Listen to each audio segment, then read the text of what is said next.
দেশের বিভিন্ন অঞ্চলের আকাশ জুড়ে ঘন কালো মেঘের দাপট দেখা দিয়েছে। অনেক জায়গায় সকালেই নেমে এসেছে সন্ধ্যার মতো অন্ধকার। আবহাওয়া অধিদপ্তর জানিয়েছে, দেশের উত্তর পূর্বাঞ্চলের হাওর এলাকায় আবারও বন্যার শঙ্কা দেখা দিয়েছে। ভারী থেকে অতি ভারী বৃষ্টিপাতের কারণে ৩ জেলার নিম্নাঞ্চলে বন্যা পরিস্থিতি তৈরি হতে পারে বলে সতর্ক করেছে বন্যা পূর্বাভাস ও সতর্কীকরণ কেন্দ্র।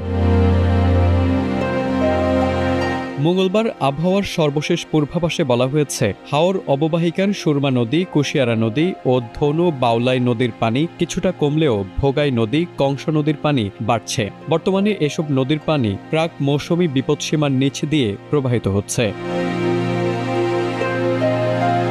গত ২৪ ঘণ্টায় উত্তর পূর্বাঞ্চল ও উজানে ভারী বৃষ্টিপাত হয়েছে। বাংলাদেশ আবহাওয়া অধিদপ্তর এবং আন্তর্জাতিক আবহাওয়া সংস্থার তথ্য অনুযায়ী আগামী ৩ দিনও এই অঞ্চলে ভারী থেকে অতি ভারী বৃষ্টিপাত অব্যাহত থাকতে পারে। পূর্বাভাস অনুযায়ী আগামী ৩ দিনে সিলেট, সুনামগঞ্জ, মৌলভীবাজার ও হবিগঞ্জ জেলার নদ নদীর পানি দ্রুত বাড়বে। বিশেষ করে তৃতীয় দিনে সুরমা নদী, কুশিয়ারা নদী, খোয়াই নদী ও জুড়ি নদী এর পানি বিপদসীমা অতিক্রম করতে পারে। এতে সিলেট, মৌলভীবাজার ও হবিগঞ্জ জেলার নদী সংলগ্ন নিম্নাঞ্চলে বন্যার আশঙ্কা রয়েছে।